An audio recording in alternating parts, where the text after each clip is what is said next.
backyard. That's a nice way to put it. Well, I think it was the touchdown where, Patrick Mahomes just kind of flicks it to the fullback. Not even, I mean, that wasn't even anything other than just, oh, you're open. Here's the ball.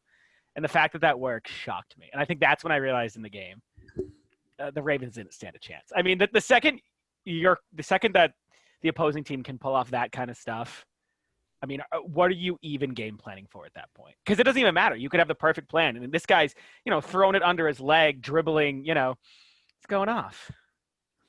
So am I supposed to intro the show now? I mean, we got all that. Are we just gonna do the Monday night preview and come back to the intro? Ladies and gentlemen, boys and girls, welcome back to the BOTA Cast. That voice you heard is our special guest today. But before we get to that, I am James. It is so lovely to speak to you again. I'm joined by Zach today. It is just the dynamic duo. And joining us via Zoom, as we do every time, because everything's via Zoom, it's Broccoli Rob. What's going on, everybody? Broccoli Rob. Broccoli Rob. Rob is a great man who loves our stuff and wants to throw his takeout on the world. So here we go. He's going to go into our week 3 stuff with us. We're going to review every little bit of it and go off on some ADHD tangents. Nailed it. Haven't even finished the show yet. Yeah. Great.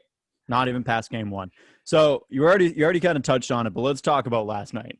Well, James, before we get into that, I just want to mention, I think the big news in the NFL right now is both Tennessee and Minnesota have to halt any sort of activities because I believe 8 or 9 Tennessee players have COVID now. Congrats. Really? We made it to week 3. That's it. Here it comes. That's it. Good job, Sports World. We did it. I'm not super concerned about it, honestly. I think it's going to be the same overreaction that happened in the MLB. Everyone's like, oh, the Marlins are just spreading it. And then guess what? They made the playoffs. So we're just going to keep going. We're going to have an NFL season. Do not worry. Let's see if this ends up on Age Like Milk. Let's find out. So I will be adding you on Freezing Cold Takes yet again. Please do. I'll be eagerly awaiting that. Some of the shit I wish I had on tweet for you because it would just be so much easier to forward it to those guys, like rather than having to come up with my own sentences. It doesn't work very well for me. Yeah, no, it's fine. It's most of what I say is just word vomit that I feel like is diet Colin Coward. Diet Colin Coward. At least you're not Diet Booger, dude. We have a Diet Booger. Oh, yeah, we have a Diet Booger. He couldn't join us today. He'll be on the preview show whenever we record that. Yeah. But week 3, last night was supposed to be the game, like the game we've been waiting for, and it was just not. Nah. Lamar Jackson. Seahawks game still my game of the year so far. Yeah, I think that has to be the front runner. Also, fair to mention, Rob, Patriots fan. Yes, I am. Diehard Patriots fan. It's funny. I was thinking about this. I still remember watching the game where Mo Lewis decks Drew Bledsoe. Like I vividly remember that as like something that happened in my like sports world. But no, I want to double back because there was this moment during the game last night where you just kind of knew that the Ravens either weren't even operating on the same level or had yet to be informed they were playing football that week. But there's this moment where they're covering the highlights. Where they're covering the highlights of Lamar Jackson's great run. And the second highlight is like he probably ran 20 yards, but in reality it was just 3. And that's the highlight is he just kind of skirts out to the edge, pretty much gets chased out of bounds, probably brings, what was 1st and 10 to 2nd and 7. And the announcer's like, this right here is, what the Ravens are doing all week. And I'm thinking, what is that? Getting absolutely collapsed in the pocket. Lamar Jackson scrambling, not because he sees an opening, but because there's just nothing else to do. And that highlight early on to me, I was like, yep, there it is. This is not a game. It was just waiting until the Chiefs did something like crazy. Like, I'm sorry, with the touchdown where Patrick Mahomes is getting chased back out of the pocket, then off his back leg launches like a 40-yard touchdown. That's something straight out of Madden football. Like, that is not something you should see in a professional game. Ideally, no, but I mean, that's kind of what we were treated to, which for better, for worse. For worse. I don't know if it's I think actually for worse. There's no for better on that. Lamar straight up looked like shit last night. He was and I think and again, I think this cements Kansas City as being the bona fide number one in the in the conference. I mean, you had the one and the two, the reigning MVP and the former MVP. I mean, and clearly we know which one is better. Yes, Lamar had a great season last year, but what happened to them in the playoffs? They got snubbed by the Titans. Now they can't seem to get their offense going against bottom 15 Kansas City defense. I mean, I don't know. Well, also as I've thought about, like they only scored 13 points last night, James. They only scored 13. I know. Just saying. But look at the full stat rundown. I mean, this is exactly where everyone gets the whole Lamar Jackson not bad for a running back. Like, this is where it stems from. Not 15 for 28 for 97 yards and a touchdown. That was last year's MVP. Yep. What? And then he had 83 yards on the ground. He was their leading rusher. Next was Gus Edwards with 39 yards. The more concerning fact is that it's not like this was against the, a superior team like the Bills defense. No, these are stats you put up against a Kansas City team that has a reputation of outgunning you, that they're going to win these games 50-42, not 34-20, choking out. You're right. The league MVP, the reigning superior quarterback when it comes to being able to run. And that stat line is astounding. Right. And I think that, it just goes to show you, like James said, like 97 yards to the air for Lamar Jackson. I mean, he should have put up better numbers, but I mean, just look at who he was throwing the ball to. J.K. Dobbins was his leading receiver with 38 yards, 4 receptions. Like, what is that? What is that? Yeah. I mean, what happened to Mark my apologies to anyone I told to play Dobbins this week. At Megan, who barely broke 100. Sorry, baby. I know. I mean, Mark Ingram wasn't even a factor in this game. He had 7 rushes, 30 yards, and then had nothing through the air. I mean, Kansas City limited every single option for Lamar Jackson besides Lamar Jackson on the ground. And even then, I mean, still didn't get a touchdown. He threw 1 touchdown through the air, which isn't great. And, he didn't even break 100 passing. Like, that's the kind of stuff I would have expected from Cam Newton if Cam Newton wasn't playing like he is now. Right. No, something else that really stuck out to me is, so you look at Patrick Mahomes' stat line, right? 31 of 42. So not only does he complete more passes than Lamar Jackson attempts, I think the underlying stat there is that's the time of possession. I mean, I barely saw the Ravens on the field. Yeah, I agree. And, I mean, their only serious touchdown was, I would say that kick return. I mean, that's a big reason why that they, the score looks a lot better than it actually was. Because realistically, 34-13, that's terrible. At least they can justify, hey, we scored 20 points, like, even though really not. But how it's funny. I'm not even going to credit the Ravens that much on the kick return, because you watch it. What's his name? The runner's coming down on the right side. It's not that he gets out blocked. It's that he just kind of overshot that close in. Like, you can kind of see that he's gone maybe 5 or 10 yards away from where he needs to be. It was just pure luck. And then at that point, it's just a race to the finish line. Well, that's kind of what that big break. That's kind of what Devin has done. That's what he did at Texas. Like, he's a return specialist. He's able to kind of find those small slots, which finally paid off for him as a return guy. I don't think you'll see success like Tyreek had or even Nicole has, but he's a solid return guy, and he's going to be a burner if you can get him the ball in an opportunity. But I still think receiving-wise, Marquise Brown and Mark Andrews run that. And Mark Andrews didn't have a great showing last night. He was not who we are used to seeing.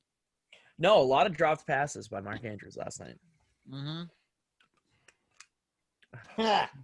I mean, it's bad when you look at your receiving core and your leading receiver. That whole game is Dobbins. Your running back has the most receptions out of your receiving core. Not that I'm going to sit here and pretend like the Ravens have an elite receiving core. Like, say what you will about Marquise Brown, like Willie Snead's kind of a nice safety net. Barring the Patriots, your running back should not be your leading receiver. Just should not be. Yeah, I agree. If you have names like Mark Andrews and Marquise Brown, you should at least be getting the ball out to them as quickly as possible. You're throwing the ball, what? How many times did he throw the ball again? Like 27? He did, and it's funny. He targets Mark Andrews 8 times. So at what point is it – so would you say it was Lamar Jackson's fault that he had a bad game? Was the receiving core just shut down? I mean, he threw the ball, you know. There was that one pass, and I'm trying to remember who he throws it to, either or. Pass gets batted down linebacker style. But it's not even like the linebacker had to stretch out for it. Lamar Jackson almost throws it right to the defense. No leading the receiver. Well, you're talking about his pick? No. This is just a generic swat down. Tries to throw it up the middle on like a slant route. And I mean, you just look at that ball and you're wondering, where are you throwing that to? I mean, the defender didn't even have to move; just kind of gently bats his hand on it. And I think there was a lot of moments like that indicative of Lamar Jackson's game. I mean, it's funny. I feel really bad making fun of like Lamar Jackson this way because it's one game. Every quarterback is going to have a game like this. Find me any quarterback in the league who, coming off an MVP year, does not have a crap game. But it's games like this where you have to show up. Like, you're playing the future of the NFL. Currently standing the Super Bowl defending champions. If you can't show up here, I don't care if you show up next week. I don't care if you show up the week after that or you beat teams like Washington or Jacksonville or the Browns, teams that aren't currently like playoff contenders. No, Hold James, on. James, Watch your mouth. No. I will defend him because the Browns are not 2-1 against good teams there, big boy. Who have they played? We're gonna get to that. We do Who have need they to played? move on. Yeah, okay. Fair enough. We need to move on. That game was just kind of a. If there was ever a way to describe Week 3 in total, to start with Jacksonville and Miami and to end with this, Week 3 was nonsense. We're getting a lot of love in the chat right now. Shout out for our biggest fan, Eagles all day. But thank you for congratulating me on my hard-earned Tampa Bay victory. And I am not as optimistic in the Browns this week against the Cowboys as you are. But stay tuned for our preview episode. Let's get into the full recap, though. I think we already did Thursday night, which I don't want to talk about. I don't really – not much from that game to really, go off of. The Dolphins get a needed win for them, even though they're not a good team. I don't know. I don't really have much. I mean, this is Miami's first win of more than 10 points since 2017. That's miserable. So that's sad. Very sad. Or is that just because Fitzmagic is back and strong, baby? Never. Don't ever say that. So we're moving on. We're going to chug along to the game that we made very clear is not a trap game. The Niners steamroll the Giants via Nick Mullins having his one pop game at 343 and a touchdown, and Brandon Ayuk finally getting in the end zone, and the Giants just shitting the bed. 179 for Daniel Jones and an interception. Awful. The fact that they gave their running backs near split carries except for Dion Lewis, who shouldn't be a factor at all. Dumb. No. Yeah, nope. Not a good day for a Giant to be a Giants fan, or a good year. I think there's a high potential we see a total of max three wins out of New York this year, not counting the Bills. Ooh. Yeah, you out of MetLife. I think max 3 wins. Between both teams? Between the Jets and the Giants. Are they both they're both 0-3, right? Yes. Well, as long as the Jets are helmed by Sam Darnold, I would completely agree with that. And I'm not saying I didn't know where you were going to go with that. As a Patriots fan, I'm not saying like, the Jets are terrible. But no, like Sam Darnold is he's just not the quarterback that I think a lot of people saw or thought he was going to be. And as long as the Jets try to ride that out, I don't see their fortunes getting any better. I've said this before though. I think the thing with the Jets is Adam Gase doesn't know how to coach a football team. We're gonna get to that one. Let's wait until we actually get into the Jets. Yeah. I don't really have any other notes for this game besides the Giants are a train wreck. With or without Saquon, they're a train wreck. Yeah. So I don't know if you guys are ready. I'm ready to move on. Yeah, I mean that game is pretty much, you can pretty much surmise that into like one above average team just beat on a really bad team. And so you kind of have to look at those stats and go, well, are those stats really relevant? I mean, the Giants aren't even like fielding a real football team. So you're right. I have no thoughts beyond cool. Good win for San Francisco. Move on. You did it. You Yeah, played it. like pat on the back, ribbon for showing up. Good job. Quarterback, the quarterback, what's his name? Mullins played good enough to get them the win. That's really all they were asking from him. He goes and does that.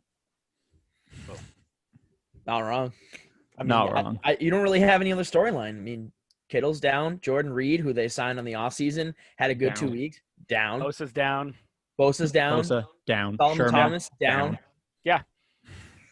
It's bad. We can keep going too. Like that's yeah. the sad part is we can keep going. You can just keep it running, but we're Yep. not. Debo, Speaking of injuries, though, there's my transition point. Bengals Eagles tied. This game was a fucking what happened there? Shit show. It's That's a shit show. hard to say. Carson Wentz is a shell of what he was at one point.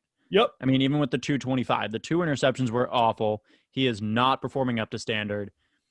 And I got thoughts on like what the Bengals are doing, but I want to hear what you guys are thinking about the Eagles right now. Okay, here are the thoughts on the Eagles, because this is the first thing that popped in my head. Like, yeah, Carson Wentz played just awful. But they also asked a lot of him. 47 times he has to throw that ball. That's a lot to put on any quarterback. And I think that speaks more to lack of like a game plan, right? I mean, 47 times throw the ball, that's like college level demand right there. From a quarterback, honestly, in Carson Wentz, that I don't fully trust him, and I don't see why the coaching staff looked at that and thought, yeah, let's just run a bunch of pass plays. Carson Wentz will bring us to the promised land. You know, I mean, I'm looking at it. I'm like, besides like Zach Ertz, Deshaun Jackson, who's pretty much a ghost of his former self. What about that receiving core to the Eagles offense? Thought, there it is, 47 pass plays we're going to run, and we're going to be golden. I really don't know. I don't know. I mean, you have a sorry, good, Zach. No, you're good. I was going to say you have a good tight end tandem in Ertz and Goddard, but then Goddard goes down. Zach Ertz is definitely regressing. I mean, I've seen it in the past 2 years. I feel like Zach Ertz is that reception monster. Like he's going to get you your fantasy points in receptions, and he's gone down in receptions. I mean, he had 7 this game, 7 for 70, which is, it's pretty good for a tight end.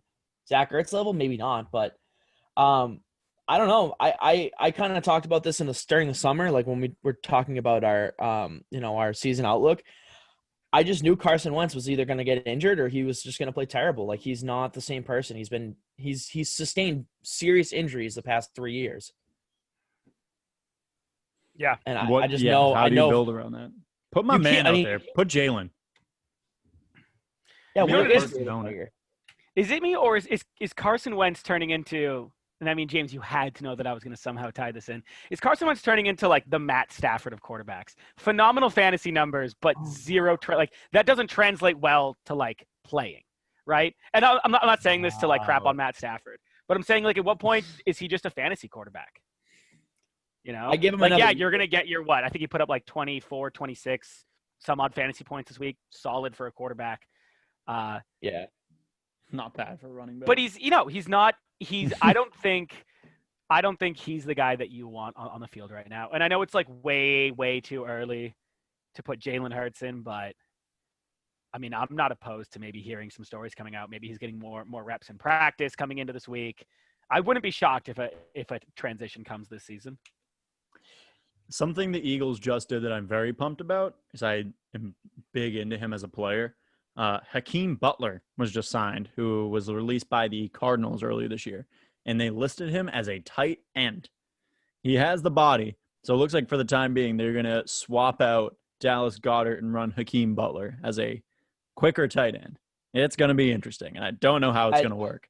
I don't think it matters to them at this point. They really just need anything. Their wide receiver core has been banged up for 3 years. I mean, like Alshon Jeffrey, since coming from the Bears, has not had a healthy season. I don't think. No, I can't think of one. No. And that's your guy. Like Alshon Jeffrey was there to be your guy, and he is nowhere to be found. Let's flip to the Bengals, though. Let's talk about this because I have some very strong thoughts about what's going on in Cincinnati. Let's hear them.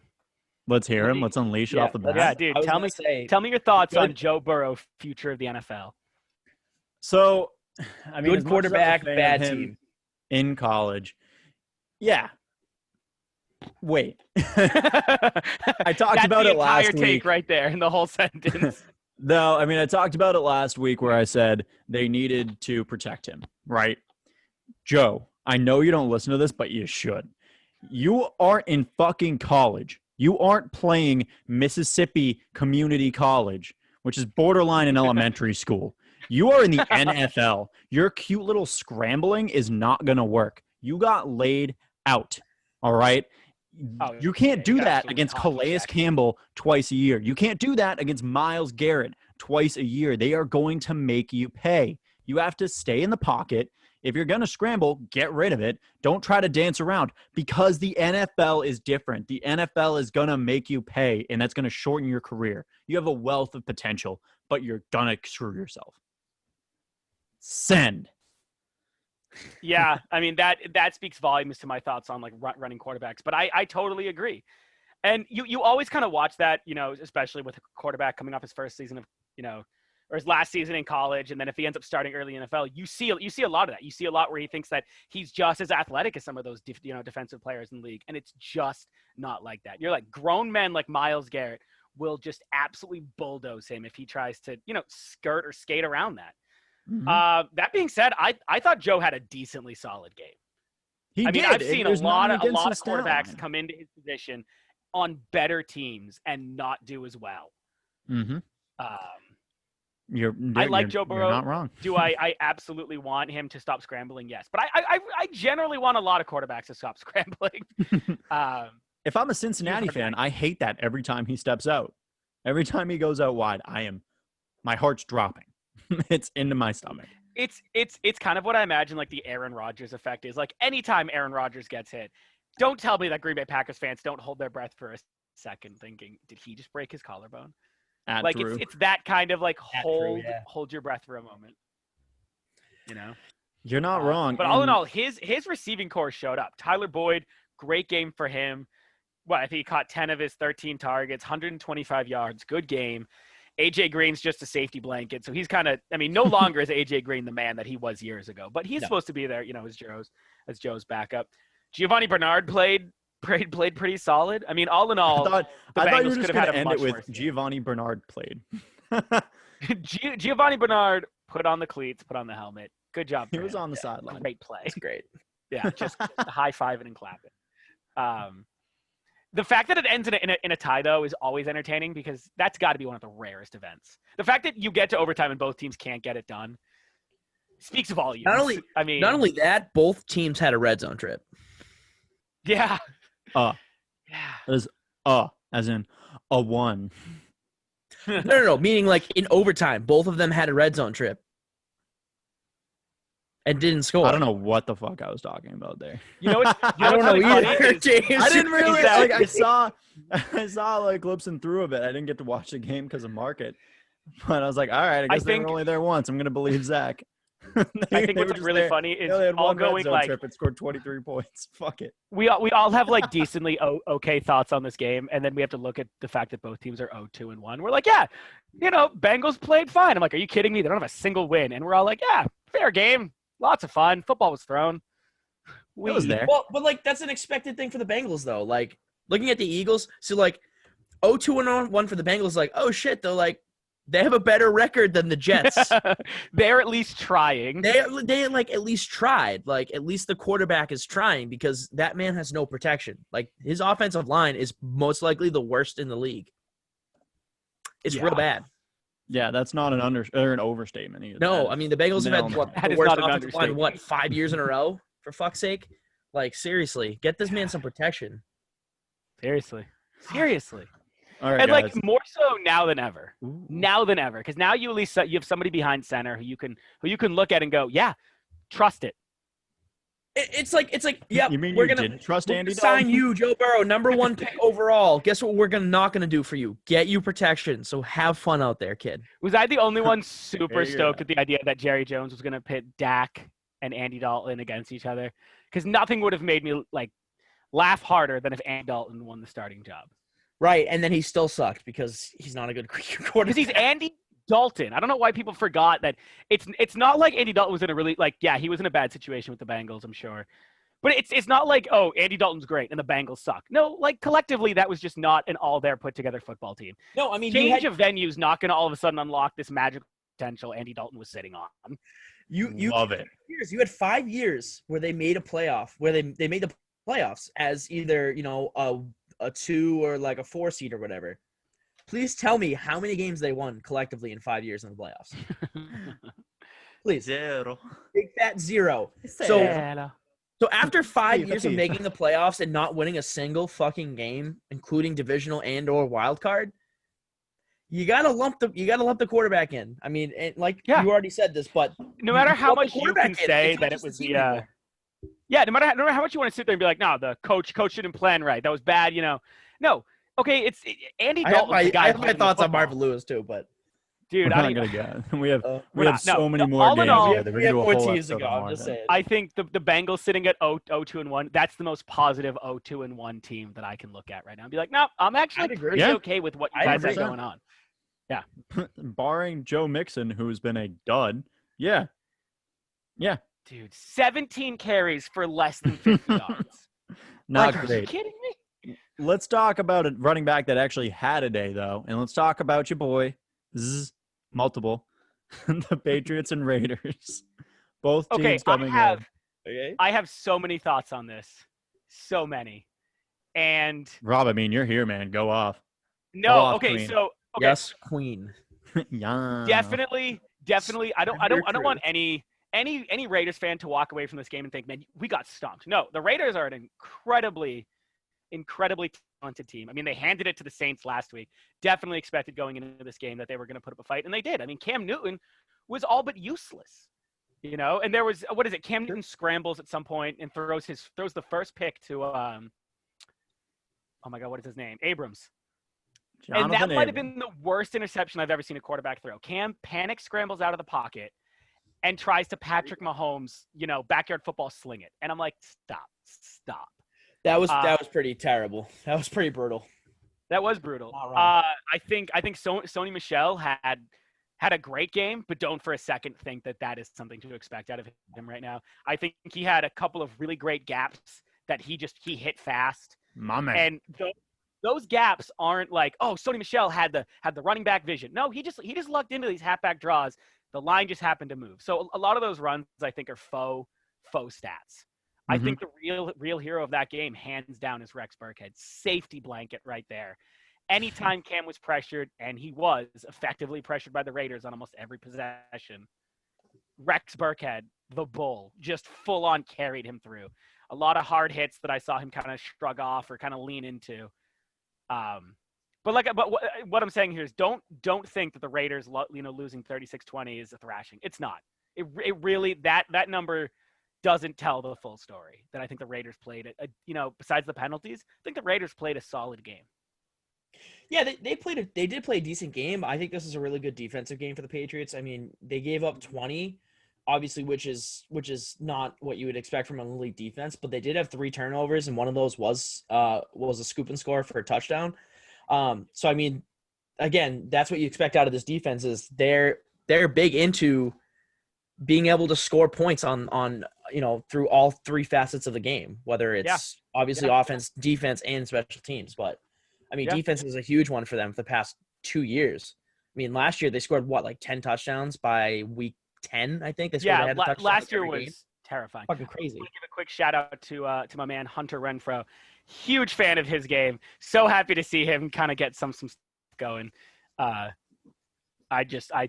think he's just so much fun to watch. Maybe I just haven't gotten over his time in college. But funny enough, Hunter Renfrow should not be your leading receiver. No. Now I know that's kind of like that's the whole Bill Belichick way. Is he'll pick one or two players in the opposing team and just absolutely shut them down. Like you didn't see Darren Waller for any part of that game. 2 receptions, 4 9 targets. yards. That's it. Yeah, 2 receptions, 4 targets. Hunter Renfrow should not be your leading receiver. No. The fact that he was, I think, speaks problems about the Raiders more than the Patriots. Like, yes, the Patriots took away effectively, Darren Waller. If Bill Belichick takes away one of your players, you should have somebody else on that team ready to go. And it wasn't Nelson Aguilar, that's for sure. And it wasn't Josh Jacobs. So No, I mean Josh Jacobs had a solid game on the ground. I mean he did run for 71 yards, but he wasn't involved in the passing game really all that much, which is we're accustomed to seeing. I mean he's like I would put him and McCaffrey as the two best elusive backs on the field, and especially Satellite too. But I don't know, why if you have Darren Waller being taken away from you, why not try and get Josh Jacobs involved in the passing game? I mean, Right. like you said, why do you want Hunter Renfrow to be your bona fide number one in a game against arguably the best cornerback in the league? Like that's just not going to work. Yeah, he caught a touchdown pass. You're right. That's just not how that is. It was just a really good play. But other than that, I mean, you didn't have much from the Raiders as far as a passing game goes. No. And I know that, James, you and I were talking about this. Derek Carr, this is kind of one of those crap or get off the pot situations as far as leading a team goes. We're kind of at this point now in Derek Carr's career where it's time. It's time. If you have anything to show as far as what you're capable of, that window is closing. You're 29 years old. I mean, are you telling me this is it? Like this is the best we're going to get out of you? Because it's not good. And I love Derek Carr coming into the league. When he came in early on, I was stoked for the Raiders. I thought that team was jacked. And right up until his spine popped. Yeah, I was all in on Derek Carr. Yeah. And it just didn't hold. It's just you had him and Cooper and Crabtree, and they were a great combo. But oh my god, that was the time you had Khalil Mack. You had a solid team all around. You had a good team. You did. And Derek Carr. I mean, that's the thing is like Derek Carr isn't even like I wouldn't even. There are tons of quarterbacks that I would feel so much worse having than Derek Carr. That being said, I still want more out of the guy. I mean, as every fan of an NFL team or coach wants out of their like quarterback, but it just seems like every time Derek Carr shows up and has a great game, he just regresses in the opposite direction, like the next game after. It sucks. But yeah, and then I just really want to quickly talk about Cam Newton, which is I like Cam Newton. I don't mind that he runs, only because he's kind of like that Big Ben, big framed guy. So like I don't mind that. It's not like if someone like Kyler Murray gets hockey checked and you're like, oh my God, that dude is small. No, like if someone's able to tackle Cam, it's a big boy. I want to see more throws out of Cam, and that's a lot to ask because N'Keal Harry is kind of not doing what I really wanted him to do. And Julian Edelman, for like the workout monster that he is 34 years old. But I want to see, and I guess maybe what I'm asking is more like on the coaching side. But I want to see Cam Newton kind of stay in the pocket a little more and throw. I like what I see from Cam so far. I'm actually way more excited about the Patriots than I really was going into the season. That being said, I didn't have any expectations, and I still don't about what the Patriots can pull off this year. But I have confidence in Cam right now. I just want to see a little bit more. That's all I'm asking. All right, fair enough. I think we have to keep moving along here, so we're gonna skim past a couple of these, just kind of move as fast as we can. But if we're gonna skim over it, we gotta give credit where credit is due. Zach, you called it. They blew it again. The Bears beat the Falcons. Nick Foles is in. Mitch Trubisky's out. Here we are. It's 2020. No one's shocked. Thank God Mitch Trubisky will not be a good fantasy quarterback. Yeah, no. And like I said last night to you, James, I'm not here to brag. I'm not here to tell you that you guys should listen to me, not call me a fucking idiot and my takes are trash. I'm not saying any of that. I'm not saying you should give me an apology publicly while we're on YouTube Live because that's just like – that's like too far. You know what I'm saying? It's like too far. So the Rams blew it.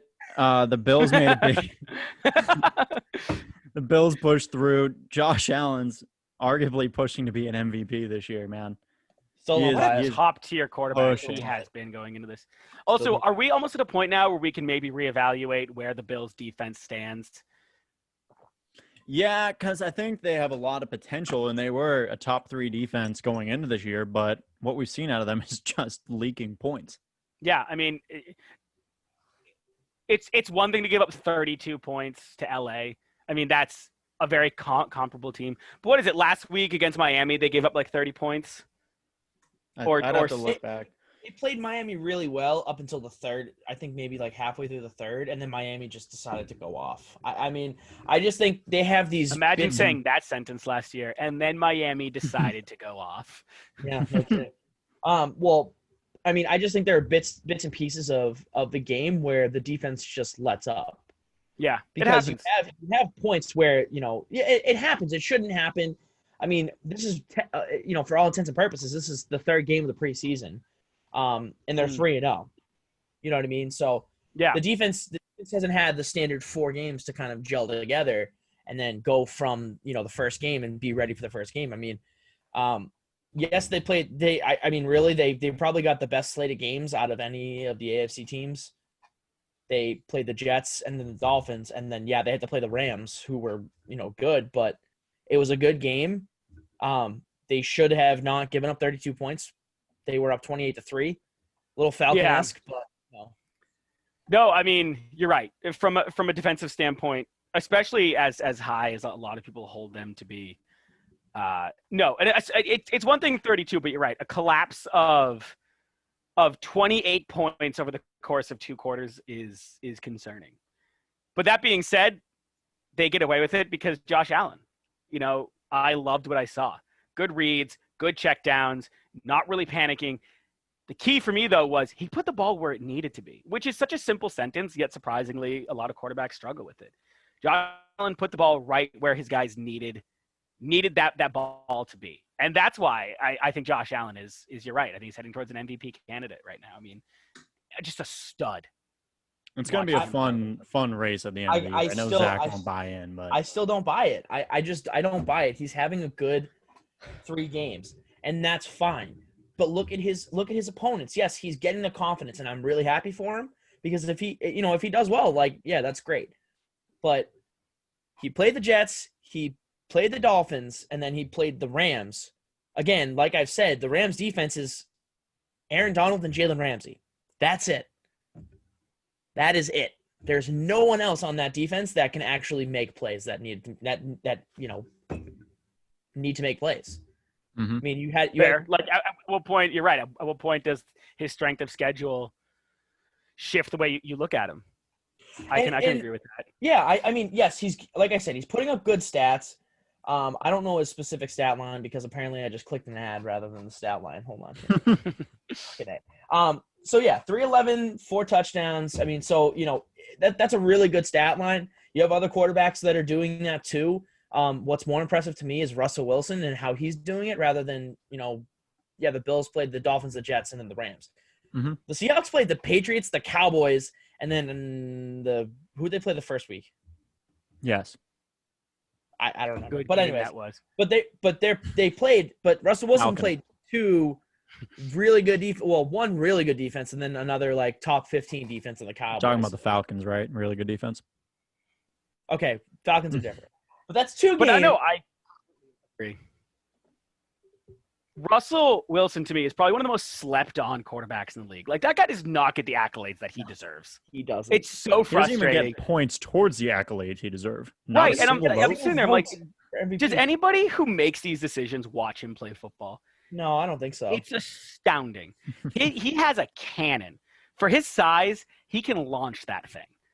And not just Matt Stafford launch it into a random direction and just kind of hope that Matt Stafford again. I don't understand. I don't want to get into it. Russell Wilson can launch it and still put the ball in a phenomenal place. I feel really, really bad for him. I think that he should have way more accolades than he currently does.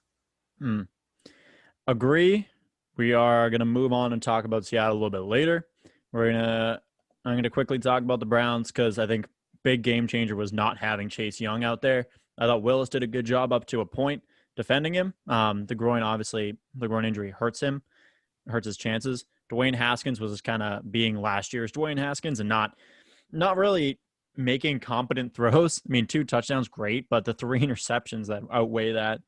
On the other side, the Browns, Baker did a good job. No interceptions, 156, 2 touchdowns. Once again, I will say this. I'm going to reiterate it. We are a run-first team. We build you guys have off a the run. running back core. Right. I mean, that's phenomenal. I know what you're saying. I mean, Baker Mayfield, 1 carry for 1 yard. It was outstanding. I mean, But- honestly, it's like Lamar Jackson move over. Baker Mayfield is here. Like, Nick Chubb was able to break 100 and get 2 touchdowns on the day, and that's just perfect, especially against a really strong front seven on Washington. So I was pleased. I'm happy with where they're at. Still got a lot to go. Got a big old uphill battle this week in offense. So we'll see how that is going with Dallas, but we're going to chug along. And we're going to talk about the Texans and Steelers, which ended up being a decent game. And poor Deshaun Watson is over. That's life. That's where we're at. He again. Your article earlier in the year, Deshaun Fuck Watson Texans needs. fans. Yeah, first of all, 'em. fuck Texans fans for coming at you for literally just having an opinion. I've never been more upset at anything than I am at that was just Texans fans crazy. because of that. That was crazy shit. I feel like we need to let people in on this, so maybe we should make a clip after. I don't know if we ever talked about that, but yeah, I think Deshaun we've brushed over it a couple times. Yeah, but like we haven't really got into detail, and I feel like we should Yeah. we should have like an Instagram like post about it. But yeah, This kid, fuck this kid, he's stupid. but like Call me names. but what like the Texans are 0-3, and honestly, rightfully so. Like they have not played as a team. The only person on that team that has done anything is Deshaun Watson. David Johnson, like 23 yards on the ground through 13 carries. That's terrible. What did I say last week? He is the smelly girl at a club. He's bad. also, I mean, care. He's still this gonna should be- run over 100 on your ass week 10. He's not, dude. The tomato okay, bag. here's the thing. Anybody who thought David Johnson coming in here was going to fix anything does not deserve to watch this. And you sport. traded away the best wide receiver Right. in the But league. that's What do you no, do? hold up. This isn't one of those like classic Texans. It's Bill O'Brien just like is not somebody who should be making decisions. No, And that No. screwed the Texans so much. To give away so a bad. top 5 receiver in the league for a high 5, David Johnson, and maybe a collection of stickers blows my mind. Because Deshaun Watson, God. probably one of my favorite quarterbacks in the league, and they're Yeah. practically setting him up to fail. Okay, That receiving practically? core is trash. Randall Cobb was your leading receiver this week. Randall Yeah. Cobb. When yeah, He's named after a fucking salad. seriously. Also, I don't know why they thought the acquisition of Brandon Cooks was going to do anything. If Brandon Cooks is showing you anything, it's that whatever team he's on can never get it done. No. Well, I would Shame. say that the first with the Saints and the Patriots, he played fine. He had a good season with the Patriots, but when he moved on and went to the Rams, then that's where everything went downhill. He did have a good Super Bowl with the Patriots. He did, and then he died. He was dead. I He think turned the his problem with head him to going the to knock. the Rams is you had way too many cooks in the kitchen on that offense. I mean, you just did. It was very hard for one player to shine. But no, I point really is- thought you were going for the pun there. I see what you did there. I didn't even think about that. No, as long as Bill O'Brien is allowed to make decisions, and as long as the offense is for some reason trying to force David Johnson, who averaged a gentleman's 1.8 yard per carry, which is atrocious for somebody that you gave away your top 5 receiver for. I feel so bad because again, Deshaun Watson is such a good quarterback. He was great in college. He brought it right over here. There definitely didn't really feel like there was a learning curve with him, and you're just squandering that behind Randall Cobb, Brandon Cooks, and Kenny Stills. Oh, Are don't you forget Will serious? Fuller. Yeah, don't forget Oh, Will Fuller. can't forget Will Fuller. But again, this is why there are people who make more money than us who get to make those decisions. I mean, I never would have thought to have added David Johnson to a team. I didn't think that was a good idea. Somebody else did, and that's why they get paid. Yeah, they get paid to run an 0-3 team that has Oh my God. literally nothing to And show then to for it. have like the audacity to pretend like you knew what you were doing, like this was a smart decision for your franchise going forward because you watched David Johnson in 2015 and thought, man, I want that. Think he's still good 5 years later and a couple injuries? Absolutely. Who do I not need? What's his name? He's one of the league leaders in the NFL. Catches everything. That's it. I don't want him. I want the other guy. Like you. That's gonna be a clip. That's going to be – there's a couple good, like, fire clips. This might not be the most quotable episode so far, but there's some fire coming out of these. Whew. Rob, I'm going to use you for social media. All right, Dude. let's chug along. Steelers end up winning that game. the Titans ended up winning one. This was off a field goal, right? I think, wasn't it Gostkowski finished What this is game? this? The 31-30 Titans over Vikings. there. Yeah. Man, Derrick Henry still on a streak, still proving me wrong that he is not going to get 300 carries this year. Fuck me. Ryan Wow, that's Tannehill, surprising. surprisingly awesome. I think I have to eat Yeah. words about Ryan Tannehill too, man. Yeah, I mean, yes. Hold yes and on. no. They played the Vikings, so let's reel that in a little bit. I They know, played the Vikings. but you still look at it and realize what he's put up in the past 3 weeks so far, even in his time with the Titans. I totally agree with you. Like, and it's funny because I'm pretty sure earlier I made that joke about it doesn't matter where Andy Dalton went. It mattered where Ryan Tannehill went because you're right. It was almost a light switch him coming to the Titans. I mean, he's played so well. That being said, it was against a Vikings team that probably shouldn't write home to their like mothers this season that like, hey, come watch my games now. Like, because Maybe I don't know. Maybe say we're blacked Justin, out. If you're Justin Jefferson, I'd be writing my parents, be like, "You come to every Love game. it. you come to every game ever. Every game. Because I have been every waiting game. for him to pop off, and this was it. I posted about it earlier, but averaging 25 yards a catch, getting 175 on 7 and a touchdown. that's What? fierce. Dalvin Cook Not at all. on like running the ball too, 181, averaging 8.2 and a touchdown off 22. Let's go. And don't forget about rushing quarterback Kirk Cousins, two carries for 14 yards. No big deal. No, but That's if you 7 yards want to a believe the carry, stat line, James. he averaged 7 yards. I mean, if you really want to make the numbers work for your argument, you can just say that he averaged 7 yards a carry. Fire. Like, Fire. Rushing what a- quarterback Kirk what Cousins. a stud. I can't wait for his commercials. You know, the ones that Baker Mayfield has where like he owns the stadium and it's Right. like his house. I cannot wait for the Kirk Cousin ones. I They're gonna be can. awful. I think I can out of there. It is definitely going to be one of those where like Kirk's going to be trying to open the stadium and people are going to be actively like, no, Kirk, we've locked it for a reason, buddy. Like, we're not letting you in. Yeah, no, Kirk, you're not allowed. It's that clip of Jamal Adams trying to punch in at Jets camp, but they just traded Kirk. They're like, no. But no, the Titans are quietly 3-0, which I don't think is something that you should, ignore. I mean, No, that's I a don't good think you start should to the either. season. The Titans are playing, decent ball. Derrick Henry continues to be an absolute stud. Am I worried that like the DeMarco Murray effect is going to come in where they're just going to rely on him so much that it's going to become very one-dimensional later on? Sure. But as it stands right now, it counts for a W. I thought they played really well. I had no expectations really going into that. Like, oh, like one of these teams should really dominate. Like if we were to look at it this week and it was 31-30 Vikings, I'd be like, cool. Totally a reasonable game.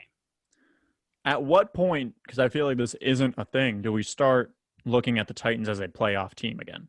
Because I feel like they made it far last year, but no one's really talking about them. Even though, I mean, it's week 4, but like no one's hyping up the Titans to be a team that's going to make a solid push again. Because I just don't think Titans are a closing team. I don't think they're a team that can get there and then have that go for the throat kind of player. I mean, Derrick Henry can be. McDonald. But it is hard to rely on a running back to lead you exclusively. I mean, look back to the time when, like, okay, so the 2001 Rams, they had Marshall Faulk. Yeah, but they had Isaac Bruce and Torrey Holt. Like, you need more than one player to kind of step up. And looking at this roster, I really see Derrick Henry as the only thing, like the only reliable source. Can I just mention, James? I want to put this out there for the 3-0 teams that actually have worked for their wins. Titans won 16-14 against the Broncos. Then they won by 1 point against the Jaguars, and then they won by 1 point again. No, sorry, they won by a field goal against the Jaguars. Then they won by 1 point against the Vikings. Yeah. Can you please tell me the overall record for the Broncos, the Jaguars, and the Vikings, please? I'm gonna say that actually might be 0-9. It's actually 1-8. You were really close. Damn it. Yeah, they've played teams that have only won one game combined, and it was the Jaguars. I'm still not ready to sell out on the Titans yet. I'm not ready to buy in on the Titans. I love Derrick Henry, and I think Jonnu Smith is going to be huge for Ryan Tannehill to have as a safety blanket. However, if you stop Derrick Henry and you try and force the ball to Jonnu Smith way too much, then it's going to be really easy for them, because if you have Ryan Tannehill throwing the ball more than 30 times, I would give him a 60% chance of being out in the wild card round. Fair. That's kind of where Hot they take. thrive, if we're going to be real honest, actually. Yeah, I mean they Wild rolled over card the rounds, their bread and Patriots butter. wild card last season. Well, with A.J. Brown kind of banged up too, we'll see how that ends up actually playing out. But Right, they should have a good unit, but they're finding ways to almost lose games, which is Can't a recipe argue. for disaster. Speaking of finding a way to lose a game, the Panthers upset the Chargers. Oh, I guess yeah. upset's a relative term. But Justin Herbert went down injured at one point, still put up 330 with 1-1. Teddy Bridgewater, who I know, Rob, is one of your guys, 235-1. Solid game all around from the fucking Panthers, man. You can't hate. Yeah, They showed up and they won. They battled and they won. Which is just so nice. Like, not even the fact that it was like against Chargers. It was just nice to see Carolina get a win. But you're right. I like Teddy Bridgewater a lot, and I thought he played a really good game. You know, you like kind of look at that stat line: 22 of 28, 235 yards. So what they asked of him, he pretty much accomplished against a team that the Chargers are not a team you should sleep on. That 1-2 does not really tell you the full story. The Chargers are a good football team. I mean, when doctors aren't stabbing their quarterbacks in the lungs, they're a very, capable football team. That's the big one. Puncture lungs. Can I folks. just? But I thought, okay, Robbie Anderson is going off this year, and I'm all about it. I think Robbie Anderson is a stud. Let me just mention the NFC East, and this is my perpetual this is my yearly thing. The NFC East is the worst division in football. Again, they're going to be for a long time. James, care to ask me who the division leader is right now? Hey, Zach. Yeah. Who's the division leader in the NFC East? Why, James? It's the Washington football team. Wow. Actually, all right. So now that we're on an ADHD tangent, Hirsch sent me something earlier and talked about the NFC East. And I don't know where it is, so keep talking and I'm going to figure this out.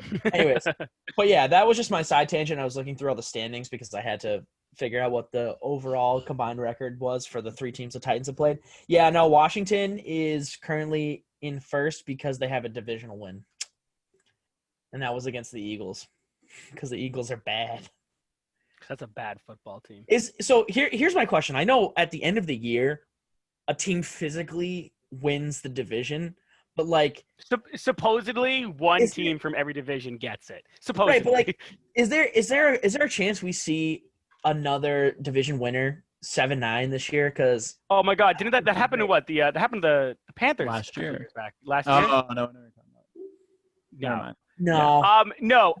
You know what? That was I don't think for a second that it's going to be like this. I think the Dallas Cowboys are too talented to not at least take the NFC East. There's no reason that the Cowboys should not take the NFC East. Right. I'm not even that big on the Cowboys, but there's no reason that they should not be sitting at the end of the year 9-7, 10-6, whatever it's gotta be. I think the Dallas Cowboys figure out whatever is going on there.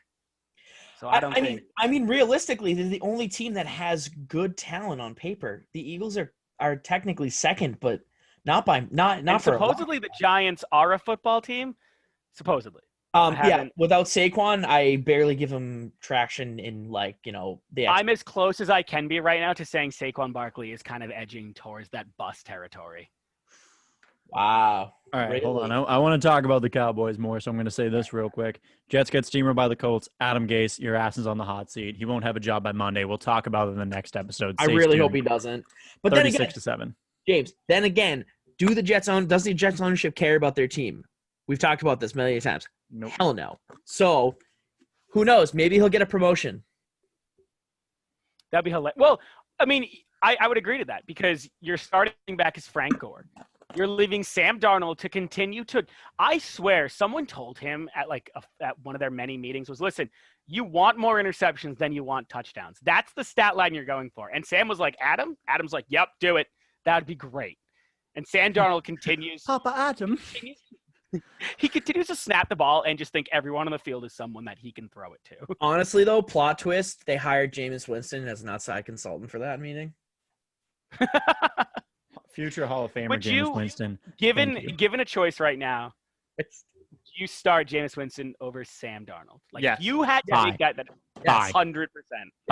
Yes, I would do that. Are you kidding me? Absolutely. Bye. I love it. Give me more Jameis. I love Jameis. Stonks. Hall of Famer. Stonks Future to the HOF. Give him the gold jacket Dude. now. Comes back to beat the Bucks in the championship game. Stares at Tom Brady and he's like, "What?" He stares at Tom Brady, just puts up a W and goes, We eat good I don't think tonight. that would. "We know." I don't think I would like look at that as a very threatening action. I'd just be like, "What are you doing?" Slightly aroused. Like, coach, what do I do with this? So I'm Cowboys for a reason I Seahawks. can't get up. This one ended up being a battle to the end. DK Metcalf almost blew the game and then was able to get separation and was in the end zone for the game winner. Dak narrowly escaped a sack. Like he span out of it. It was a great play and then did Dak things and threw an interception. Oh, Classic boy. Dak. Classic Also, Dakota. maybe needs to show up next week. You can't run the ball 14 times and get 34 yards. I don't care how good the Seahawks are in that front seven. You are paid like an elite running back. You are toted around the league like an elite running back. Occasionally, you got to play like an elite running back. Occasionally. And the fact that Dak Every now and Prescott again. averaged more yards than you is hilarious. But the Cowboys are, all in all, on paper, a good team. Amari Cooper, Michael Gallup, Ezekiel Elliott. Like, you have a solid roster right there. No reason. And they were in that game. But again, Russell Wilson is just a beast of a whole other design. That guy is like everything you want in a quarterback wrapped up in a nice package. He can throw. He can run. He can read defenses. He does it all. And DK Metcalf and Tyler Lockett just continue to be monsters. Agreed. I gotta say though, the Cowboys should be 0-3.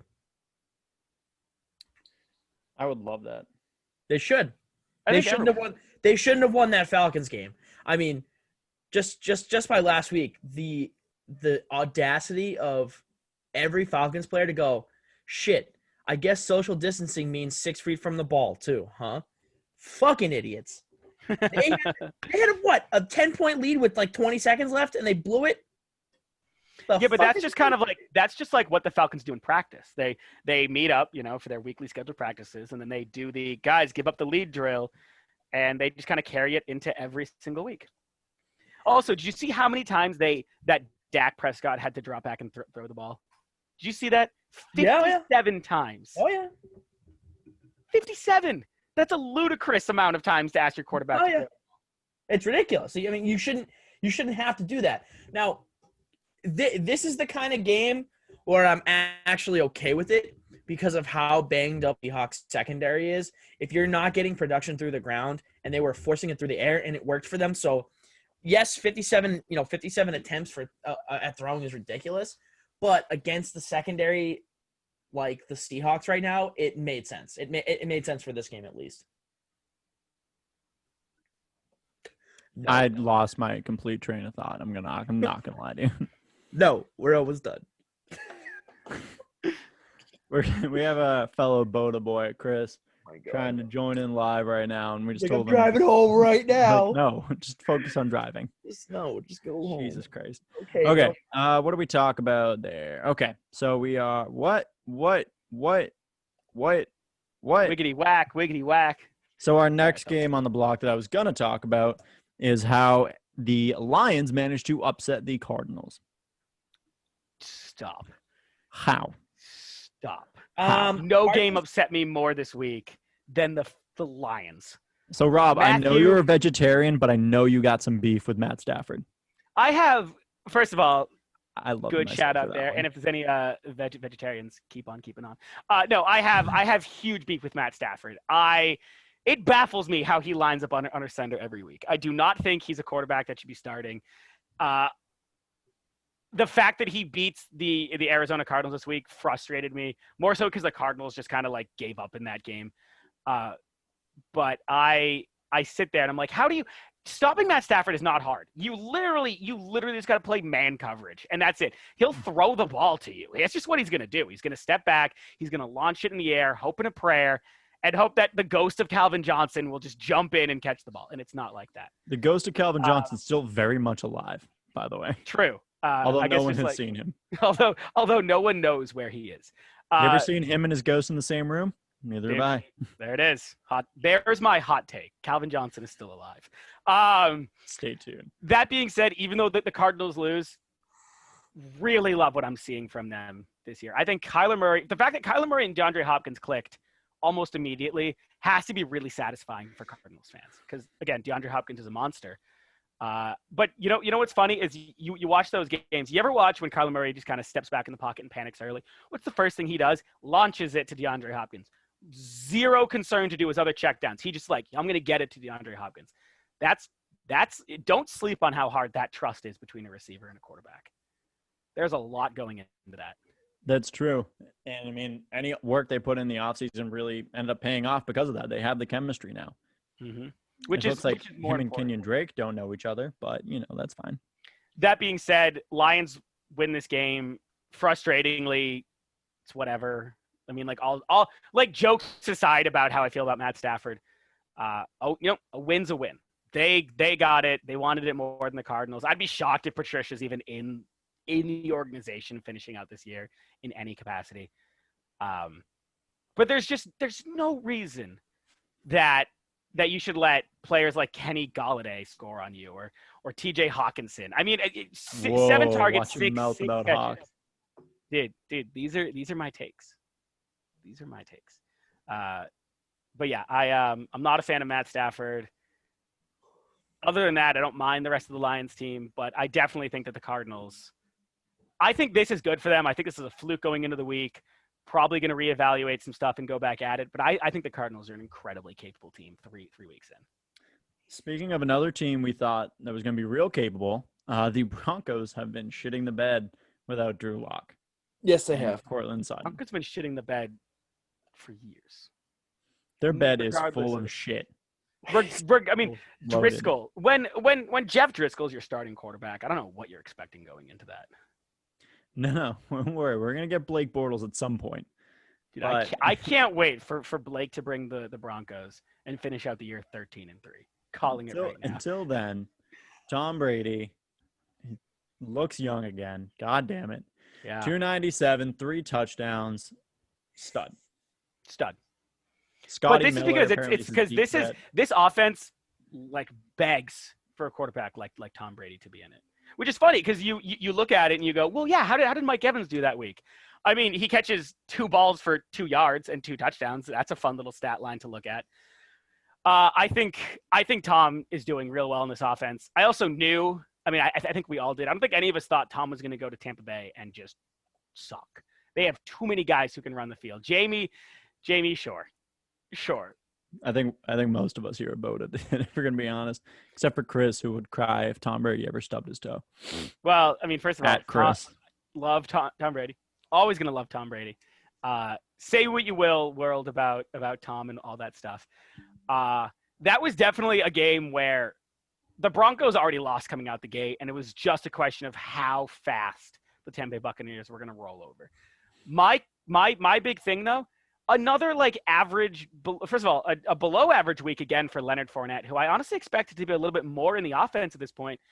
And yeah, Rob Gronkowski showed up 6 catches, 48 yards, but definitely he is not going to be anything, not a factor in this season. You look at him, he just looks like half the man he was. No, and I think they talked about it. I think they're using him as more of a blocking tight end. And the Browns are doing the same thing with Austin Hooper. These are 2 top-tier tight ends that are getting used as blocking. Like, they're obviously receiving threats, but they're used primarily as blocking to build off of the rush and protect the quarterback they have. But then the rush doesn't translate. First of all, again, Leonard Fournette to me should be bigger. He should be doing more. And I don't know why he's not. I mean, 7 carries, 15 yards. And I watched a lot of his runs, and they were just garbage runs right into the teeth of the Broncos front 7, whatever you want to call it.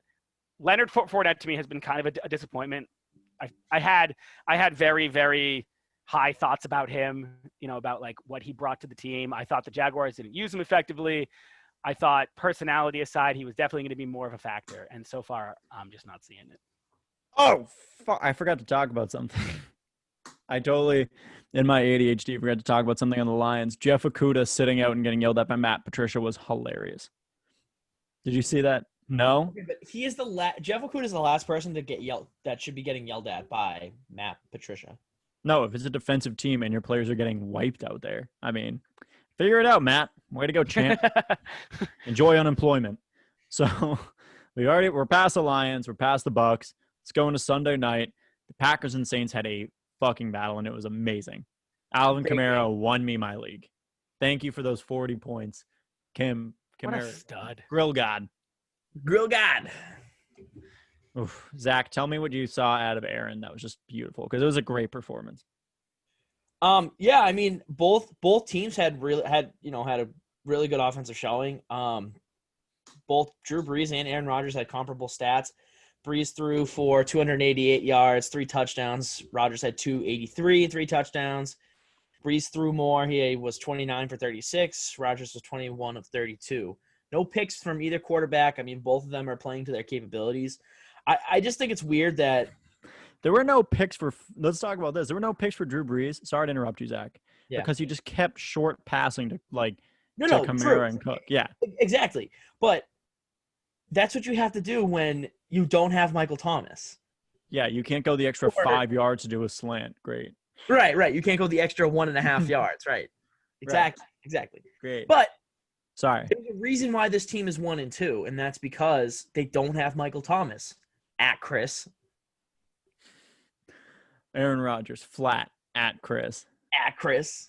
No, Can't but wait for that one to come back. Again, so Aaron Jones had another decent day on the ground, 69 yards and a touchdown. We love that. Nice number. I'm just living it up, watching Aaron Jones just eat you up, James, every game. I mean, 69 and a touchdown's not like last week, but it's still a good performance. The fact that he had a week like last week when you said he wasn't even going to be that much of a factor is just real funny. Yeah, it was not like, yeah. You know who has been surprising and impressed me a ton is Allen Lazard. Yes, Allen Lazard has been a really good contributor for this team. I mean, 6 receptions, 146 yards, and a touchdown. Mm-hmm. That's really good. One, he had a great game number too. One is not playing. Not to be the guy who's just going to be like antagonistic, but what about him actually impresses you? Because other than this one game where he breaks 146 yards, nothing about watching him in week 1 or week 2 made me think, all right, here we go. I thought he's had an average performance against teams much worse than the Saints. So like good on him for a great game. Still think the jury is out on my opinion on Allen Lazard. I don't know, man. Sorry, Zach. Go ahead. You're right. No. I was just gonna say. I mean, he's definitely not a number 1 receiver. I mean, your team has Devontae Adams. Like you're not. You're on the market for a number 1. No, right. But I think Allen Lazard is a great complementary piece, and he not to say he's anywhere near what Randall Cobb was when he was with the Packers, but like Rodgers has always done well with that 1-2 combo. And I mean, he had Jordy and Randall. He could have Devontae and Lazard. I mean, I don't like you said, the jury's still out. What I saw from him against a decent Saints defense is that he can pull when he needs to. Absolutely. Highly agree. I mean, and you're saying he wasn't super impressive. He still had 63 and a touchdown week 1. He was kind of week 2 with 45, but then popping off with 100 being the guy this week. And like you said, against a formidable Saints defense where Marshawn Lattimore is probably covering him.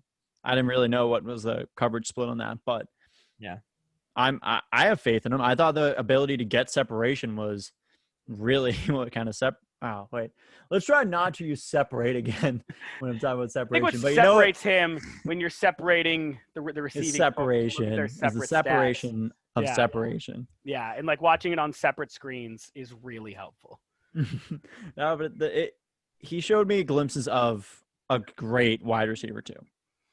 I think that's a fair statement. Like Zach said, I pulled that right out of what he said, but yes. Would the stats be more or less impressive if Aaron Rodgers is your quarterback? Because at a certain point, like, yes, 146 yards, monster game. Aaron Rodgers is your quarterback.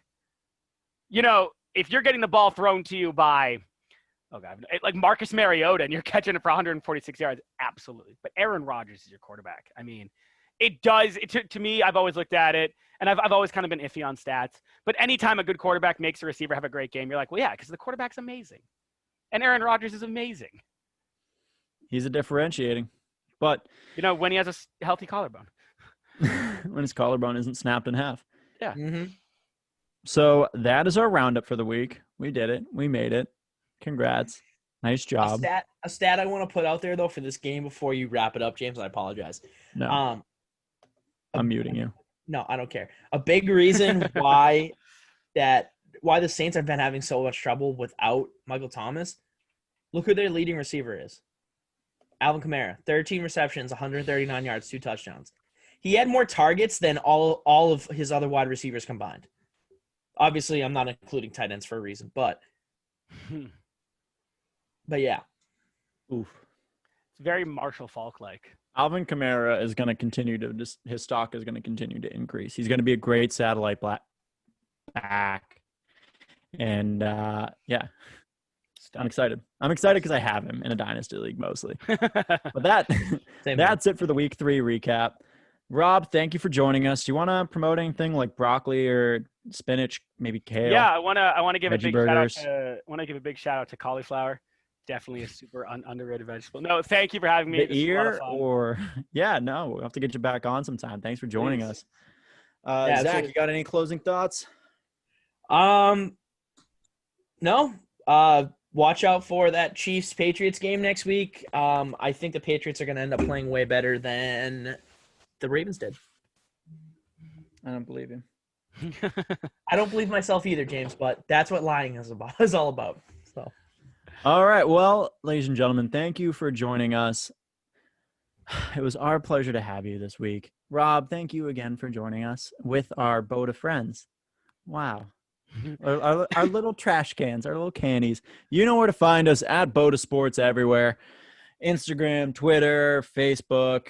If you're listening, you already found us. Good job. We're on YouTube. This is going to be on YouTube beyond the live, probably. I don't know. It'll be a video. That's beyond my control. I just do stuff. Shout out to me for having a birthday tomorrow, and I won't even get to be on the fucking podcast. Wow. Shout out Zach for existing for 24 years. Right there. You know, 24 years on this planet, not a single one of them productive. Oh my God. Well, anyways, James, thank you again. James, Zach, thank you so much for having me. Yeah, man, hey, appreciate BOTA it. Sports. Anytime. Had BOTA a Sports. lot of fun. BOTA Sports. Just going to end by just repeating the phrase, BOTA Sports. BOTA Sports. Nope, we always end it the same way. Yep. Don't do it, Zach. A weirdly Don't awkward do it, silent. Zach. Not doing it. Don't do it. Don't do it, Zach. Stay soggy. Stay beautiful. Stay soggy. Thanks for watching. Please like, subscribe, and don't forget to ring the bell for all alerts on our uploaded videos. And find us everywhere at BOTA Sports.